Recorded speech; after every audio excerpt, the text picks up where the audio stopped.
swear.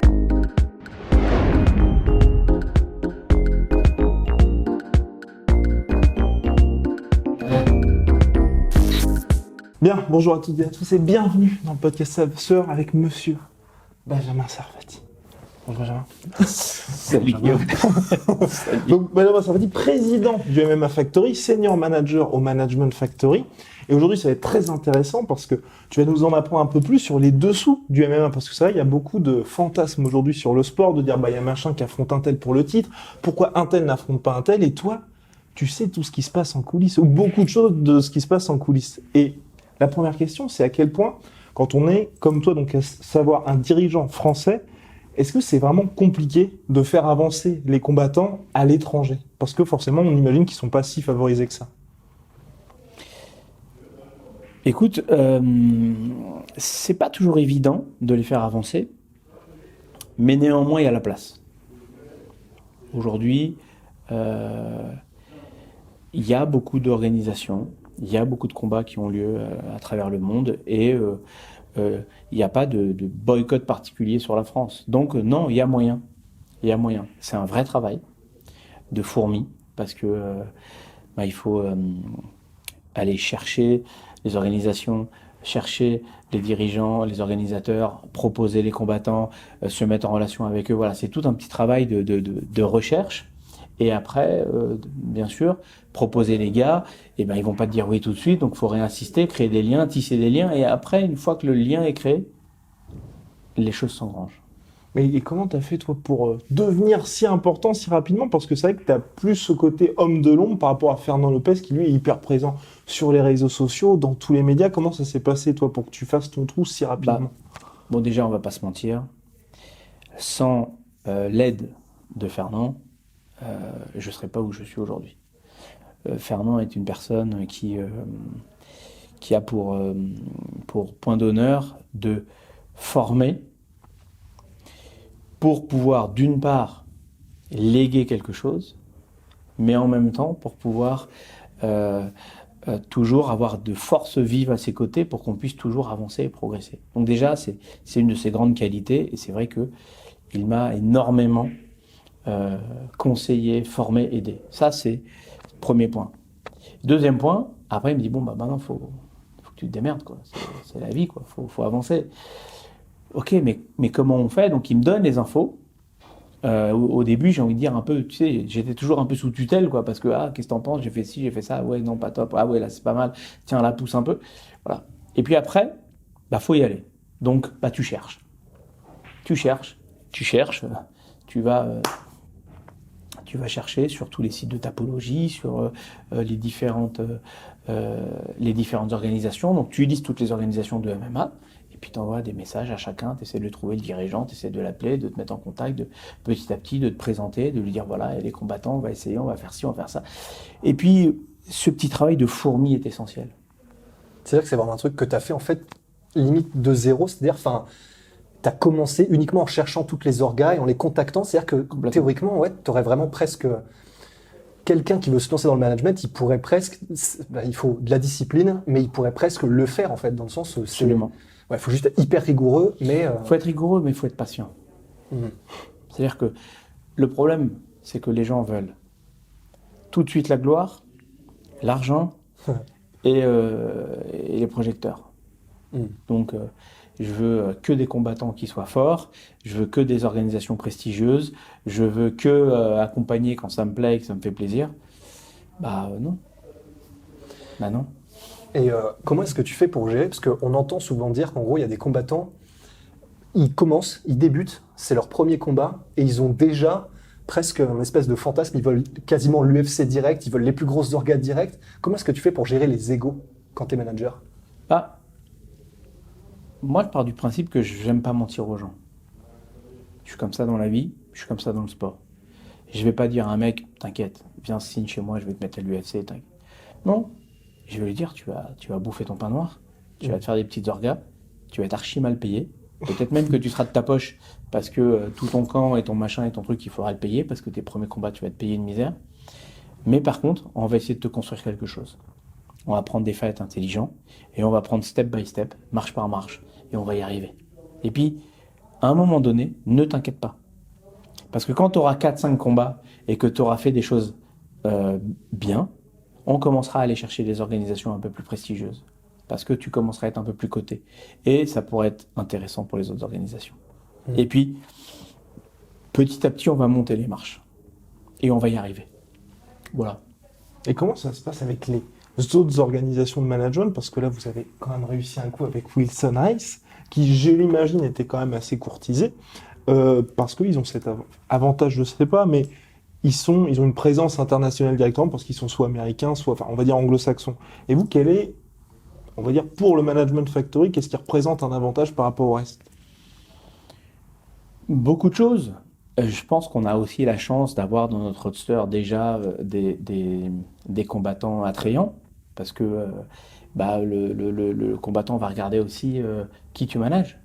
Donc, quand tu as eu Francis, quand tu as Cyril Gann, quand tu as les frères Lapillus, quand tu as Véronica Macedo, Yon Kutelaba, Rizlen, Mehdi Ben Lagda, Samir Feydin, et pardon pour tous ceux que j'oublie parce qu'on en a beaucoup. Bon, déjà, tu as de la crédibilité. Et puis après, il faut aussi savoir se challenger. Savoir leur dire, bon, laisse-moi te trouver un combat, et puis tu verras si tu es satisfait. Et puis là, tu fais ton travail, d'aller voir les organisateurs, les organisations. J'ai un gars, ça vous intéresse, nanana. Et puis, tu essaies de le vendre bien. Et puis après, tu veux dire, bon, ok, je t'ai trouvé quelque chose, ça t'intéresse, on signe, voilà ce qu'on peut faire. Voilà comment il faut aussi... c'est sûr que c'est bien si tu as quelque chose à leur donner, mais tu l'as pas toujours. Mais par contre, il ne faut pas leur mentir. Donc, il faut se challenger. Laisse-moi un mois. Dans un mois, si je t'ai pas trouvé quelque chose, ok, ça va, je te laisse un mois. Il faut essayer d'être toujours... de se surpasser aussi pour nous, parce que ça nous fait plaisir de s'upgrader, d'être toujours dans l'optimisation et dans la performance. Voilà, c'est une performance. Et qu'est-ce qui est le plus compliqué? C'est négocier, enfin, j'imagine qu'il y a les deux, mais négocier, c'est-à-dire avoir les desiderata des combattants et ce qu'ils veulent, etc. Ou c'est négocier avec les orgas qui, on imagine, elles sont près de leurs sous aussi, elles veulent donner le moins possible. Qu'est-ce qui est le plus chaud? Non. C'est... À un moment donné, il y a un compromis qui se fait. Tu as des combattants qui ont faim de combattre, qui ont besoin de combattre, qui veulent combattre et qui doivent combattre. Tu as des organisateurs qui ont besoin de combattants, mais l'offre est supérieure à la demande. Donc, ils prennent aussi le luxe de choisir, non, pas lui, non, pas lui. Ah du coup, je vais payer moins cher, tu veux pas. Et après, toi, tu fais un arbitrage. Est-ce que, oui ou non, ça vaut le coup de faire une concession financière parce que l'organisation est importante et que ça peut être un bon tremplin, que ça peut être une bonne opportunité? Est-ce que oui ou non, c'est le bon moment parce que tu te remets en jambe, tu vas faire un fight, mais on ira chercher les plus gros sous derrière? Ou est-ce que non, là clairement, tu es sous-payé par rapport à ton niveau, faut pas y aller. Donc soit l'organisateur y va, soit il y va pas. Et c'est ça ton rôle de manager. C'est de savoir arbitrer ce qui est bon pour ton combattant, à quel moment, à un moment donné, est-ce que c'est le bon choix à faire ou pas pour sa carrière. Et la relation avec les head coachs, j'imagine que là aussi, ça doit jouer un rôle, parce que quand tu te retrouves dans une situation où il y a un combat pour le titre, tu penses que c'est une bonne opportunité face à un mec qui est dangereux, le head coach va peut-être dire, il est peut-être pas prêt, mais toi, tu sais, justement, tu as une vision beaucoup plus globale des choses, tu dis, c'est vrai que s'il prend ce combat-là, ça peut être intéressant. Donc, j'imagine que tu dois avoir ce dialogue-là aussi avec les coachs. Alors, c'est là où moi, je suis fier aussi d'avoir ma double casquette, puisque je suis également coach.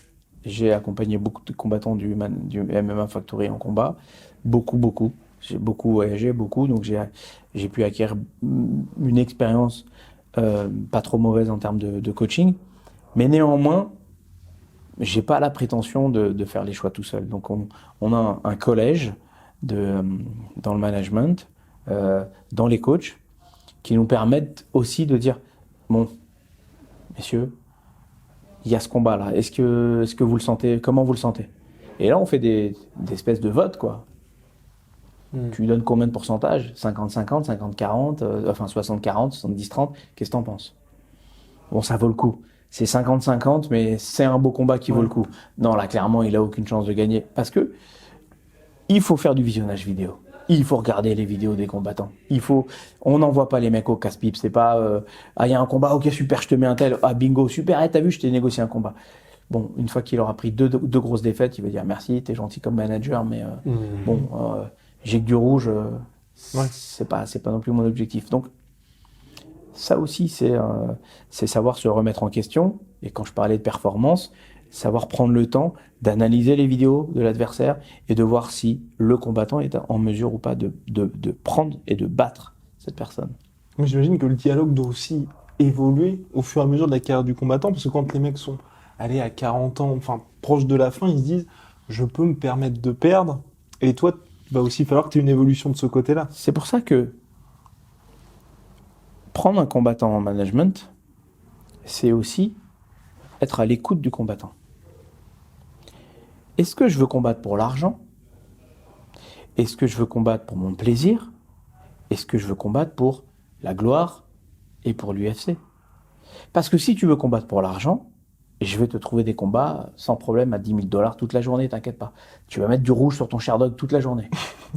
Faut savoir qu'au bout de 2-3 rouges, t'auras plus 10 000, parce que au bout d'un moment, ça va avec. Donc, tu vas prendre un peu de sous au début, et puis si t'en gagnes jamais, tu vas commencer vraiment à en prendre de moins en moins, parce que, bon, les mecs, sur une fight card, ça fait pas très sexy d'avoir un mec qui a 1 victoire pour 12 défaites.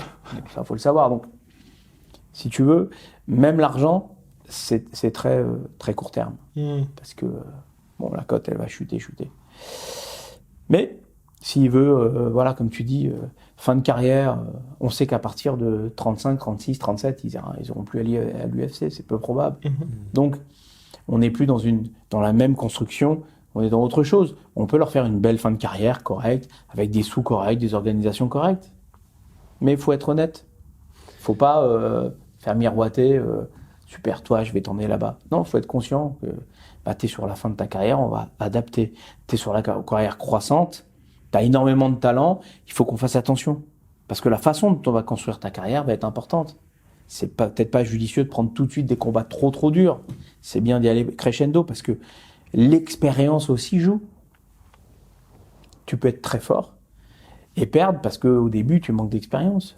Tu tombes sur des gars qui ont de l'expérience, qui vont gérer, qui vont tuer un peu le game, qui vont prendre leur temps, ça peut te surprendre. Donc il faut y aller step by step et avoir une bonne construction. Donc, pour revenir sur la question, l'honnêteté et en même temps l'échange avec le combattant pour pouvoir savoir vraiment ce qu'il veut, est-ce que c'est réalisable, ne pas lui mentir et mettre un plan de carrière en place et essayer de s'y tenir. Est-ce que c'est un truc, toi en tant que manager, soit que tu fais ou auquel tu penses, parce qu'en gros, c'est vrai que si tu as 3 défaites d'affilée, 3, 4, 5, au bout d'un moment, ça vaut plus un clou. En revanche, il y a des combattants, par exemple, comme Dan Hardy, ou des gens, ou même au Japon, ils ont une conception qui est un peu différente, ils sont pas autant attachés aux victoires et aux défaites tant que t'es spectaculaire, excitant, ou même parfois qu'il y a du trash talk, une histoire derrière. Est-ce que toi, c'est quelque chose, soit que tu pas forcément leur conseilles, parce que je pense pas, mais où quand ils te demandent, tu leur dis, ça dépend ce que tu veux, mais tu peux être plus excitant de certaines manières et valoir plus. Honnêtement, tu me prends des exemples qui sont des cas particuliers. On ne peut pas tirer de généralité avec des cas particuliers.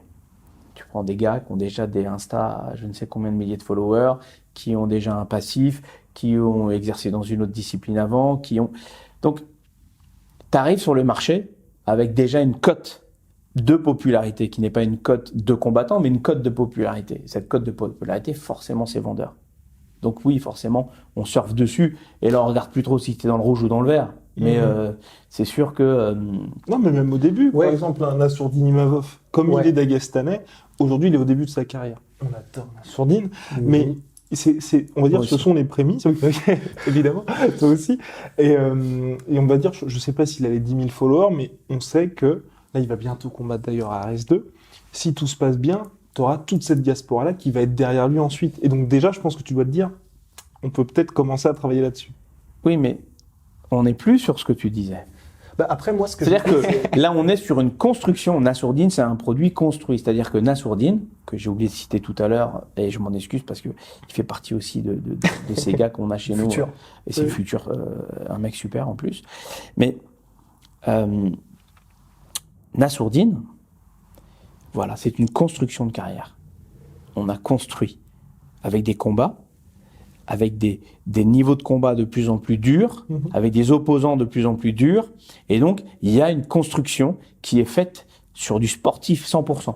C'est pas ses followers qui le font grimper, c'est pas son trash talk parce que c'est quelqu'un qui est plein d'humilité qui le fait monter. Donc, lui, il monte purement par ses performances sportives. Ah, mais je veux dire, vous lui donnez pas, il n'y a pas une partie un peu consulting pour lui dire justement, travailler cette image aussi? Bah, si tu veux, pas encore. Je sais pas, je sais même pas s'il y arrivera parce qu'il est tellement plein d'humilité et c'est pas lui d'être comme ça, mais ça en fera son style, hein, un peu à la Khabib, tu vois, style ça. Finalement assez discret, assez spartiate. Voilà, exactement. Mais par contre dans la cage, ça on voit. C'est ça. Mais je veux dire, pour l'instant, il n'y a pas eu cette discussion parce que tu vois aujourd'hui Khabib, on va dire, il a des sponsoring avec Salampay, avec Toyota, avec Reebok et à chaque fois les sponsors véhiculent une image en accord avec Khabib. Donc, il y a aussi de son côté, tu vois, un travail marketing là-dessus. Oui, mais enfin, il est évident que le jour où Nassourdine combattra pour la ceinture de l'UFC, ce qui arrivera, parce qu'il est tellement talentueux, ça arrivera. Bah oui, ce jour-là, les sponsors commenceront à venir et peut-être qu'on viendra construire une autre image de lui. Mais encore, je pense qu'elle restera très proche de ce qu'il est actuellement. Mais à l'inverse de ce que tu disais tout à l'heure, il y a des personnes qui ont soit ça en eux, qui ont soit déjà beaucoup de followers, soit déjà un passif dans autre chose, qui fait que on peut surfer sur ça. C'est aussi un atout. Ouais, c'est pas quelque chose que tu pousseras, même si la personne ne l'a pas, tu diras pas, bah, là par exemple, si tu as un style un peu plus spectaculaire que ce soit, c'est pas quelque chose que tu feras. Non. Les personnes qui n'ont pas ce côté show-off ou spectaculaire ou trash talk, par contre, on leur demande dans la cage d'être de plus en plus incisif et précis. Et on évite, enfin on leur dit, évitez d'aller aux décisions. Vous voulez marquer les esprits, il faut du chaos, il faut de la soumission, il faut du spectaculaire dans la cage. Soyez spectaculaire dans la cage si vous ne l'êtes pas à l'extérieur. Ouais. Si vous l'êtes dans les deux, bah tant mieux. On aura des Conor McGregor à foison et il y en a beaucoup qui s'inspirent de ça, mais après, voilà, c'est pas sur ça qu'on mise. Enfin, on les pousse pas à être ce qu'ils ne sont pas ou ce qu'ils ne veulent pas être. Ouais, mais après, ça reste une dimension. Toi, tu penses quoi du fait qu'aujourd'hui, justement, le spectacle soit hyper important pour les combattants, ou le fait d'avoir une image qui soit assez marquée, parce qu'il y en a certains qui vont être très forts sportivement, mais où justement, ça va un petit peu pêcher du côté de l'image, alors que d'autres que tu manages sûrement, ils ont peut-être un bilan moins ronflant, mais ils ont tous ces followers derrière eux, puis un soutien énorme, et où là, du coup, pour toi, c'est beaucoup plus simple. Les deux vont aller ensemble. C'est-à-dire que plus le combattant va commencer à faire des résultats, et plus il va commencer à avoir des followers, et puis petit à petit, il va se construire aussi une vie médiatique autour de lui. Hein. Mais c'est pas en soi, c'est pas quelque chose qui est difficile à gérer. C'est quelque chose qui se met en place petit à petit. Ouais, c'est organique presque, quoi. Exactement. Ouais. C'est purement organique. Voilà. Ouais. Tu démarres ton premier combat, tu as 100 followers et puis t'es impressionnant dans la cage et puis d'un coup, le soir du combat, tout le monde t'a vu et tu sais déjà que tu vas rafler 200 followers de plus. Et puis la fois d'après, ça va être 1000 et puis la fois d'après et puis la fois d'après. Donc, c'est purement organique et c'est pour ça, une fois encore, qu'on leur demande d'être très performants. Parce que s'ils ne sont pas extravertis et s'ils n'ont pas ce nombre de followers, bah, à l'inverse, faut être très performant pour attiser cette envie de te suivre parce que t'es impressionnant et c'est comme ça aussi que ça marche. Et jusqu'à maintenant, dans toute cette carrière de manager, est-ce qu'il y a eu des négociations où toi tu te dis là j'ai quand même réussi un superbe coup? On veut des noms. Que ce soit des signatures de combattants ou l'obtention d'un combat, d'un contrat. Ouais. Écoute, sur l'obtention de combat, je pense que dernièrement, la plus belle joie que j'ai eue, c'est la ceinture du cage pour Samir Faydin. J'adore Samir Faydin. Tout le monde adore Samir Faydin. J'adore Samir Faydin. C'est la pédagogie qu'il a avec les enfants, l'envie, l'engouement, la passion, la gentillesse. c'est un bonbon. Ce garçon, c'est un bonbon. Et en même temps, c'est un tueur à gages dans la cage. Et il y a 2-3 ans, sa carrière, elle était c'était compliqué. C'était compliqué. On avait beaucoup de mal à lui trouver de combat. Il était inactif. Du coup, voilà. Et ça aussi, c'est dur. Et il aurait pu peut-être partir en se disant bon, bah, j'ai pas ce que je veux. Je suis un peu inactif. Et vraiment, il est resté fidèle. Il est resté solidaire parce qu'on lui a dit t'inquiète pas, on est avec toi. Mais on les a pas, quoi. Les combats étaient annulés. Une autre fois, il y a eu une pesée ratée par son adversaire. Vraiment, il a eu de la malchance. Et il avait eu une défaite. Ça a été compliqué. Et je sais que je l'ai mis sur les championnats de France de Pancrace. Et en parallèle, j'étais déjà en train de parler avec le cage warrior. Et le cage warrior me dit, je le prendrai pas sur la ceinture, sur un rouge, c'est mort. Malgré tous les verres qu'il avait avant. Donc je lui ai rien dit. Mais cette ceinture du championnat de France, ça a été pour moi une double joie. Premièrement, parce qu'il a gagné. Et deuxièmement, parce que le soir même, on lui a annoncé qu'il allait faire la ceinture du cage warrior. Parce que je savais que sur la victoire, ils allaient le prendre. Et donc, ça m'a vraiment fait plaisir. Parce que il venait de traverser le désert, le pauvre. Ouais. Vraiment, ça a été dur. Et il était là, il s'est accroché, toujours souriant, toujours gentil, toujours fidèle, toujours avec nous. Il s'occupe des enfants. Voilà, c'est vraiment une bonne personne, Samir Faye. Et je pense que c'est des belles joies que j'ai eues récemment. Après, j'en ai eu plein. La ceinture du Bama avec Damien Lapillus, ça a été quelque chose aussi de super. Mais là, c'était plus en tant que coach. On a gagné cette ceinture avec une main cassée. Et je m'en rappellerai toujours. Voilà, ça, c'est vraiment des moments forts. Des moments très forts qui marquent, qui sont... c'est chargé émotionnellement, quoi. Ouais. Oui, c'est chargé émotionnellement. Ouais, j'ai des très bons souvenirs avec les deux frères, avec les frères Lapillus. J'ai des très bons souvenirs et avec des victoires fortes et belles et où on finit le combat, j'ai l'impression que je suis mort, quoi. J'ai l'impression d'avoir fait 14 ans à leur place et que derrière je me suis fait rouler dessus. Et moi, mais voilà, ouais, c'est beau. Et dans les signatures, oui, derrière moi, la signature de Wilson, ça fait plaisir. Ça fait plaisir, sachant qu'en plus c'est un monsieur très gentil, très respectueux. Tu sais, c'est bête à dire, mais des fois, juste un merci, ça te fait plaisir. Tu vois, c'est pas un dû. Le mec, c'est une méga star. Il a combattu Demetrius Johnson, c'est une méga star, quoi. Le mec, il te dit merci. Tu sais, voilà. C'est simple, ouais. C'est simple, mais alors que ça pourrait être un dû. C'est bon, t'es mon manager, t'es là pour ça, quoi. Tu vois, il y en a pas beaucoup qui disent merci. Ouais. Le mec te dit merci. Voilà. Ah, ça fait plaisir. Et on a beaucoup parlé de toi en tant que manager, tout ce côté dirigeant, mais aussi pour les combattants. Quand ils sont dans des situations comme par exemple Samir, qui aujourd'hui est champion donc flyweight du Cage Warrior, Taylor Lapillus, qui a des résultats mais qui veut l'UFC, quand tu es à leur place, et j'imagine que tu te mets à leur place et tu te dis, bon les gars, vous êtes à la croisée des chemins quand même aujourd'hui, donc il y a plusieurs options à prendre, soit Samir, définitivement aller du côté peut-être du coaching parce qu'il excelle là-dedans avec les enfants, et MMA Kids, super reportage derrière là-dessus, et de l'autre côté Taylor qui aujourd'hui en tant qu'entrepreneur et puis dans les médias, il réussit énormément. Est-ce que toi aussi tu leur dis, peut-être les gars là aujourd'hui c'est peut-être le moment soit de raccrocher ou au contraire de dire que votre carrière de combattant ça va devenir un à côté?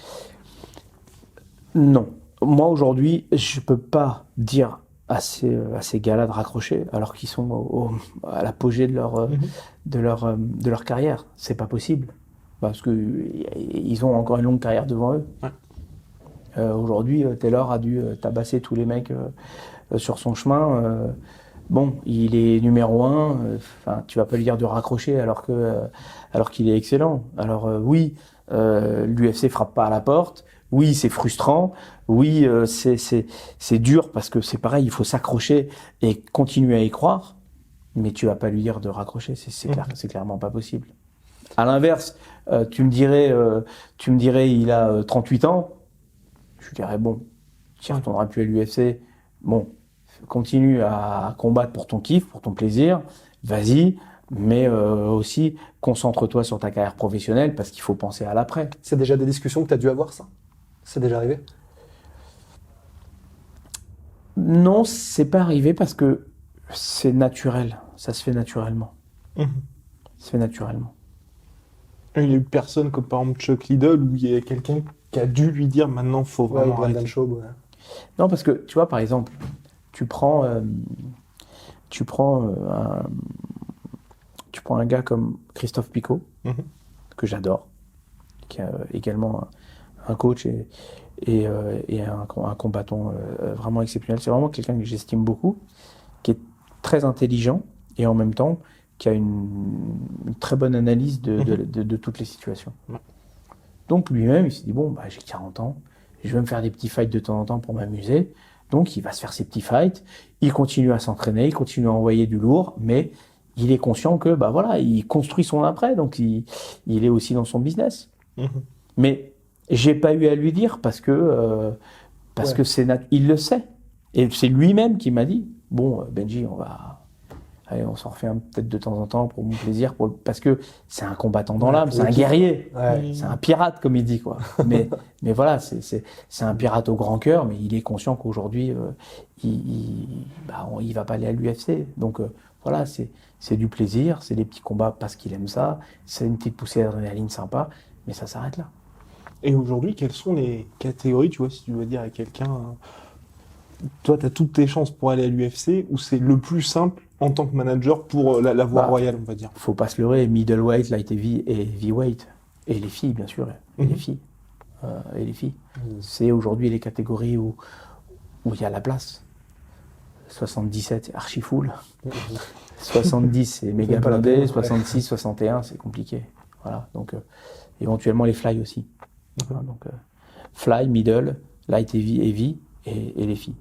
Voilà les catégories aujourd'hui où c'est plus facile entre guillemets, mais bon, enfin, rien n'est facile à l'UFC parce que le niveau est très élevé, Ouais. mais là où il y a la place pour rentrer.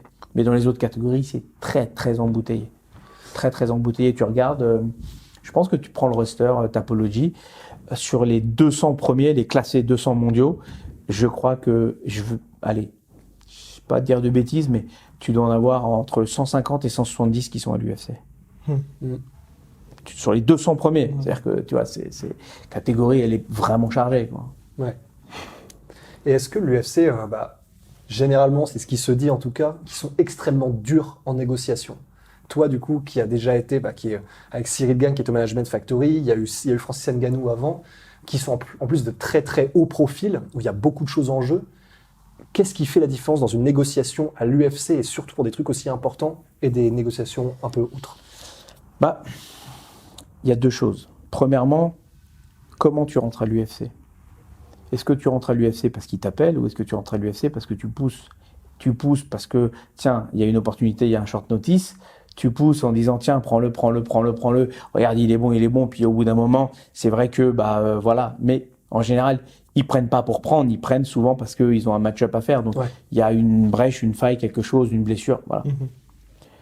Soit on vient vraiment te chercher. Mais dans les deux cas, ils ont des grilles aujourd'hui. Ils ont ce pouvoir de te dire, bon, moi je suis l'UFC, je suis le leader mondial, j'ai pas de concurrent. Enfin, on va dire qu'ils n'ont pas de concurrent parce que c'est le Graal, c'est le Saint Graal de l'UFC. C'est clair. Donc j'ai des grilles. Voilà, tu rentres, c'est ça. On renégocie après 3 fights. Voilà.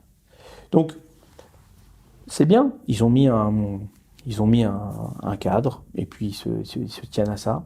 Et après, oui, il y a toujours des petites entorses ou des négociations à faire ou des petites choses supplémentaires parce que voilà, t'es venu le chercher, j'ai rien dit sur le premier combat, il a mis un KO de dingue, pour le deuxième, il va falloir pousser un peu. Bon, et puis ils vont pousser un peu, mais ils vont pas doubler ni tripler, tu vois, ça reste dans le champ qui se sont définis. Et donc pour toi, une fois que les combattants sont à l'UFC, est-ce que cette partie sponsoring aussi prend beaucoup plus d'importance que uniquement les salaires? Tant Ça- que sportif, hein, bien sûr. ça devient plus facile. Mm. Et encore, c'est pas si évident. Parce que nous, aujourd'hui, en France, on a quand même c'est pas encore Ouais. Tu vois, même si ça vient d'être légalisé, c'est pas encore complètement rentré dans les mœurs. On n'a pas encore fait nos premiers événements. Il n'y a pas encore eu de grosses munitions autour de ça. Tu vois. Donc, si tu veux, quand il commencera à y avoir beaucoup de shows et que ça va faire beaucoup de bruit et qu'il va y avoir vraiment des shows de plus en plus importants, là, forcément, les sponsors vont se réveiller. Actuellement, c'est encore un peu timide en France. Et le sponsor en France, quand tu lui dis, bah, mon gars, il est l'UFC, mais il combat toujours de l'autre côté de l'Atlantique, bah, il s'en fout, quoi. Ouais, ça Sauf s'il s'appelle Nike, tu vois. Mais bon, voilà. Et tu penses que ça arrivera, ça, ce moment où les sponsors en France vont être intéressés par les athlètes français? Parce que, Oui. on va pas se mentir, mine de rien, même quand ça va être légalisé, qu'il y aura on va dire, les événements en France, l'UFC va pas venir tous les mois en France, pareil pour le Bellator. Oui, parce que même si l'UFC vient qu'une fois en France, déjà, il va y avoir beaucoup de choses alentours. Ouais. Enfin, beaucoup de shows qui vont aussi venir en France. Et puis, il va y avoir aussi de la publicité autour du combattant. C'est-à-dire que l'UFC, quand ils vont avoir leurs combattants français, bah, ils vont faire beaucoup de pubs. Quand ils vont venir, bah, ça va faire du bruit. Donc, c'est sûr que c'est... Et puis après, il va y avoir des combattants qui vont monter petit à petit. Pourquoi pas des Français qui vont un jour décrocher des ceintures. Et voilà, ça va venir. Et est-ce qu'il y a, comme en NBA ou dans les autres sports, il y a des syndicats, mais on va dire, de managers ou d'agents de sportifs? Est-ce que dans le MMA, il y a la même chose? Non. Est-ce que un peu moins officiel? Non, pas du tout. Mais est-ce Non. que vous êtes en contact quand même avec Oui. tous ensemble? Ouais. Oui. Aujourd'hui, il y a des managers qui n'ont pas forcément de combattants dans leur roster, mais qui ont des très très bonnes accointances avec les organisations. Mhm. Donc ils se mettent en mode intermédiaire. Donc, Benjamin, ça va. T'as 77 kilos pour la Pologne dans 3 semaines? Ok. Bon. On partage la commission, on discute sur les commissions, et donc ils se rémunèrent comme ça. Donc oui. Et puis après, il y a d'autres managers avec qui t'es potes, et tu dis, bon, j'ai personne de chez moi, t'as quelqu'un à envoyer, bah, vas-y, envoie. Et donc, on cherche un 66 là, moi j'ai personne, t'as quelqu'un. Ouais. C'est une façon aussi de se renvoyer la balle et de s'ouvrir aussi des opportunités. Et voilà. Moi, je sais que je travaille beaucoup comme ça. Et je suis en contact avec pas mal de managers. Et parce que l'intérêt du combattant passe avant le mien. Même si je dois donner toute la commission à un moment donné à un autre manager, je le ferai. Si c'est dans le bien si le combat est bien pour mon combattant, je le fais. Et qu'est-ce qui est le plus dur à faire lorsque tu es manager? Qu'est-ce qui te coûte le plus ou que tu trouves le plus difficile? C'est de trouver du temps. Parce que faire la fourmi comme j'ai fait, une fois que tu as établi le contact, une fois qu'on t'a fait une proposition de combat, une fois que tu as analysé les vidéos, que tu as mis un nom en face. Ça commence à faire pas mal déjà. Ouais. Ensuite, il faut les contrats. Ensuite, à l'approche du combat, il faut les tickets de voyage, le coach qui va partir, envoyer les passeports, envoyer les musiques, des photos, s'assurer que le gars a fait des bonnes photos qu'il a envoyées. Ensuite, que tout se passe bien, que les bourses ont bien été payées, que tu multiplies ça par 100 combattants dans ton roster, ça te tue. Ouais. Donc quand à côté de ça, tu dois t'occuper du MMA Factory et d'autres choses parce que j'ai d'autres activités, c'est le temps cruellement qui me manque, c'est le temps. C'est-à-dire que j'ai la passion de ce que je fais, j'aime ce que je fais, et j'aime tous mes combattants. C'est un lien. Donc j'ai envie vraiment de leur trouver un maximum et au mieux les meilleurs combats, mais ça demande vraiment du temps. Et comment est-ce que tu penses qu'ils font les gars comme Ali Abdelaziz qui ont genre 300 combattants, des gars comme ça? Comment est-ce qu'ils se débrouillent? Ils peuvent pas gérer seuls. Ouais. C'est-à-dire que nous-mêmes au Management Factory, on a des junior managers qui nous aident. Et ces junior managers deviendront seniors. Enfin, c'est la loi de la vie et c'est comme ça qu'il faut que ça marche. On ne peut pas réussir seul. Parce que déjà, c'est prétentieux de penser qu'on est le meilleur. Petit 2, c'est prétentieux de penser qu'on est increvable. Et le jour où moi je peux plus, qu'est-ce qui se passe? Ça y est, c'est mort, il se passe plus rien, mes combattants, ils restent à la maison.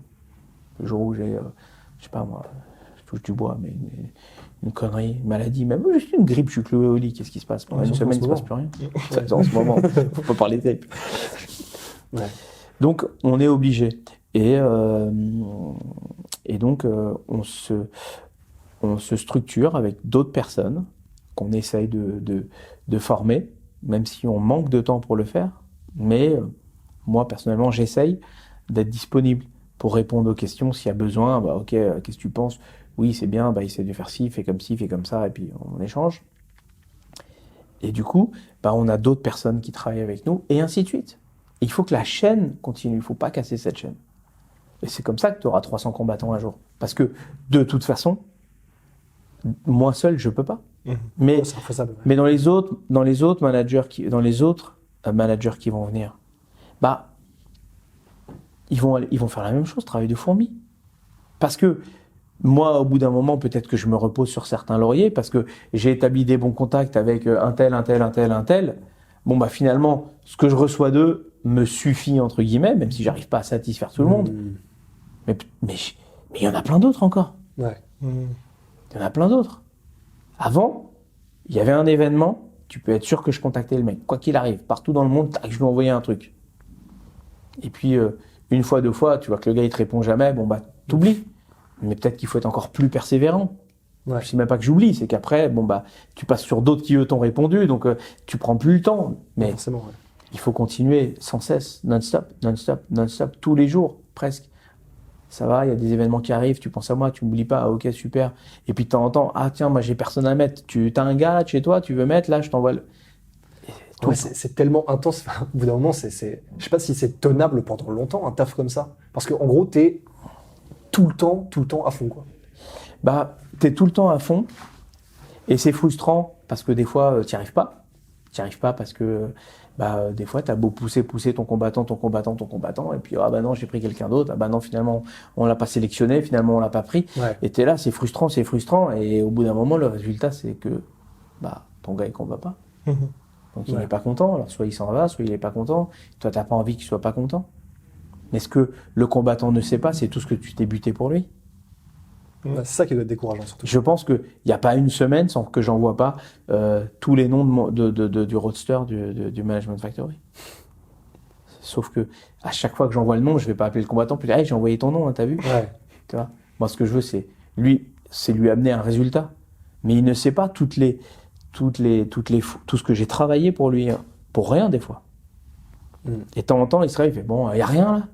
Je dis bah non, il n'y a rien. Ouais. Et puis tu sens qu'il n'est pas content, mais et au fond de toi, tu te dis ah, c'est dur s'il savait quoi. Ça fait 3 semaines que j'envoie son nom 10 fois par jour, que je pousse, et ça se fait pas. C'est comme ça. Et quand tu as des structures comme Paradigme d'Odi Attar, donc qui est le manager de Conor McGregor, qui aujourd'hui, moi j'ai l'impression, soit ils sont de plus en plus agressifs, ou alors il s'est passé quelque chose parce qu'ils ont signé Chris Cyborg, Israel Adesanya et Manny Pacquiao maintenant. Est-ce que toi, ce sont des structures qui t'inspirent, ou au contraire, tu te dis ce qu'ils font aujourd'hui, c'est parce qu'ils ont Conor McGregor pour attirer un peu tout le monde? Bien sûr. C'est ce que toutes les grosses boîtes de management font. Aujourd'hui, ils se prennent même pas la tête. Ils ont un tel aplomb et une telle renommée que ils vont décrocher leur téléphone. Allô, Cyril Gann, je suis manager de Conor McGregor. Tu veux venir Ça sonne pas mal. Bah oui, ça sonne pas mal. Bah, c'est évident. C'est sûr. C'est évident. Donc forcément, bah écoute, tout le monde fait la même chose. Bon, bah, allô, salut, je suis manager de Cyril Gann. Ben voilà, aujourd'hui, nous aussi, on peut commencer à le faire. Ouais. Parce que, bah, c'est vendeur. Enfin, tu vois, tu veux vendre quelque chose, il faut la belle pub, le bon enrobage, enfin, voilà, c'est du commerce. Hein. Donc oui, forcément, tu vas l'appeler, tu vas lui dire bonjour, je suis Benjamin Sarfati, est-ce que tu veux que je te manage? Il va dire mais je te connais pas. Who the fuck is that? Vas-y, t'es qui toi? Attends, bouge pas, je vais aller. Ouais, putain, t'as 800 followers, qu'est-ce que tu me prends la tête? Parce que moi, en plus, les réseaux. Ouais. mais oui, bah ouais. Bah, tu vois, donc, forcément. bien sûr, forcément, bon, bah, je vais plutôt me vendre différemment. Benjamin, voilà, senior manager Management Factory, voilà, on a une petite presse, voilà tous les gars qu'on manage. Est-ce que, et déjà, c'est plus le même son de cloche, tu vois. Tu te raccroches pas au nez. Attends, mais j'avais pas fini de te dire. Mais voilà. Ouais. Et est-ce qu'il y a eu dans les négociations quelque chose où aujourd'hui, avec le recul, tu te fais oh, j'ai loupé ça, j'ai loupé tel ou tel coup? Parce que j'imagine qu'il y a eu des opportunités, je sais pas moi. en sponsoring, en combat pour le titre, ou même en combattant un mec qui t'avait dit qu'il était hyper jeune, tu vois, qui avait un bilan de 0-0, qui t'a fait je suis le futur, et aujourd'hui le gars s'appelle Israël Adesanya. Enfin, ce genre de truc là où toi, soit t'avais pas le temps, ou je ne sais pas trop quoi, mais. Oui, on a forcément toujours des regrets sur des combattants, soit qui nous ont quittés, soit qu'on n'a pas su signer au bon moment. Oui, on en a toujours. On n'a pas encore eu le gars qui finalement a été à la ceinture de l'UFC et qui à chaque photo nous fait un petit wad en nous disant ah, t'as vu, hein, t'as pas voulu prendre. On n'a pas encore eu ça. Mais non. Mais oui, t'as toujours. Enfin, tu vois, c'est forcément, oui. Et donc, est-ce que t'es tenté, pardon, cher Ross, Go ahead. est-ce que t'es tenté de pas signer tout le monde, mais chaque fois qu'il y a un combattant qui va te contacter, il va faire bonjour monsieur Sarfati, j'ai vu que vous étiez senior manager au Management Factory, signez-moi. Est-ce que t'as déjà refusé des combattants? Oui. Et pour quelle raison? Une fois encore, je sais que je vais pas citer le nom de cette personne, mais je sais qu'il y a un manager qui prend tout le monde. Ok, il prend. C'est super. Il a 150 personnes dans son roster, c'est génial. Je ne sais pas si les 150 combattent et où ils combattent, mais c'est bien. Moi, je les prends pas parce que je me crois supérieur à lui ou parce que non, je les prends pas parce que je veux être sûr de pouvoir faire combattre mon gars. Donc, petit 1, d'où vient-il? On sait qu'aujourd'hui, il y a des super combattants en Russie. À chaque fois que tu veux aller faire combattre en Europe, il faut des visas. Il faut s'y prendre à l'avance. C'est très compliqué. Et les organisateurs eux-mêmes, non. Les Russes, c'est compliqué, il faut le visa, il faut le machin. Donc les organisateurs, déjà beaucoup, taillent là-dedans. Et donc c'est pour ça que les Russes combattent beaucoup sur les continents russes. Moi aujourd'hui, un mec va me contacter de ce pays-là, et je vais lui dire, ça m'est encore arrivé hier, je lui dis écoute, il y a un mec qui cherche un combattant à ta catégorie, je vais lui envoyer ton Sherdog, ok, et je t'envoie la capture d'écran. S'il accepte le combat, vas-y, on signe. Je lui ai envoyé le nom du combattant. Le mec m'a répondu, ça va être compliqué avec les visas. Non, plutôt un Européen si t'as. J'ai fait une capture d'écran, je lui ai envoyé. Je dis voilà. Je vais te signer, je vais tellement galérer pour te trouver des combats que tu vas être tellement mécontent que notre relation, elle va jamais naître. Et ils le comprennent, ça? Pas toujours. Ouais. Parce qu'ils te disent non, mais t'inquiète, j'ai pas de problème pour les visas, j'ai pas de problème pour les visas. Il n'y a jamais de problème. Et le jour où t'as poussé, et que t'as dit à l'organisateur, je t'en supplie, s'il te plaît, fais-moi confiance, il aura son visa, il va y avoir un problème ou une galère. Parce qu'à ce moment-là, non, finalement, la personne qui m'aidait peut plus faire le visa. Non, mais en fait, là, en ce moment, j'ai des soucis d'argent, je peux pas faire le visa. C'est pas un reproche, parce que je sais que c'est pas une vie facile pour eux. Mais moi, je veux pas griller des cartouches. Ouais, parce qu'eux-mêmes perdent du temps pendant ce temps-là. Non, mais moi, je vais pas griller des cartouches et mettre ma parole en disant t'inquiète-moi, fais-moi confiance, je prends sur moi, pour finalement planter le deal parce qu'un combat qui s'annule, l'organisateur derrière, il t'appelle plus. Donc, je refuse les gens si je sens que je peux pas. Pas parce que je n'ai pas envie, parce qu'une fois encore, et je respecte chaque combattant, vraiment. Mais parce que... logistiquement, c'est chaud, quoi. Logistiquement, c'est chaud, et puis je veux être sûr de lui trouver un combat. Et c'est pas une question de résultat. Le mec, il peut venir et me dire j'ai un record négatif, est-ce que tu peux m'aider? Je vais lui dire ouais, on va essayer. On va essayer, mais par contre, je vais le prévenir. Tu vas faire des petites orgas archi mal payées, mais il va falloir qu'on réinverse la tendance, parce que sur un 2-8, faut qu'on s'accroche, quoi. Donc, ne me demande pas voilà, faut qu'on soit conscient sur ça. Mais si le discours il est honnête et si la personne en face elle est consciente de ça, on peut faire des choses. Voilà. On peut faire des choses. Donc il y a cette partie manager, il y a aussi cette partie Ares Fighting Championship, l'organisation du Vivendi Sport aux ambitions gigantesques. Et donc là aussi tu as un rôle prépondérant justement dedans. La question c'est, quand on crée comme ça une organisation de partie de rien, mais où l'objectif c'est clairement d'être dans le top 3 mondial, comment on fait pour que les gens directement mettent ça sur la carte et disent ok, c'est hyper sérieux? Bien évidemment, quand tu as Vivendi derrière toi, c'est plus facile. C'est quand même un groupe aujourd'hui qui est mondialement connu, qui est sérieux, Ouais. qui quand même a des moyens solides, et qui mettent les moyens pour. Parce qu'aujourd'hui, Ares, grâce à Vivendi Sport et donc Vivendi au groupe global, ils sont venus en se disant « Ok, on va faire les choses intelligemment. On veut créer une ligue. Pour créer cette ligue, qu'est-ce qu'il faut? Combien de moyens? Sur combien de temps? Combien va coûter chaque chose? Quel est le budget? Sur combien d'années? Des vrais pros. Ok, on a un budget. Maintenant qu'on a un budget, qu'on a défini ça sur X années, on a négocié, on a le budget, on va le mettre en place. Comment on le met en place? Et donc on le met en place, une structuration, un boss. Donc on a un boss, Robis Chalewatchou, un monsieur assez formidable parce que très brillant dans sa façon de faire et dans son esprit, il va vite et en même temps ça avance. C'est vraiment un plaisir de travailler avec lui. Puis derrière, il a constitué son armée. Donc on travaille avec plein de collègues, tous talentueux et tous dans leur domaine avec des tâches bien définies et humainement en plus des gens vraiment bien. J'en profite pour les saluer parce qu'ils sont vraiment sympas. Donc on a un boss, on a un budget, des moyens, on a une armée. Maintenant on avance.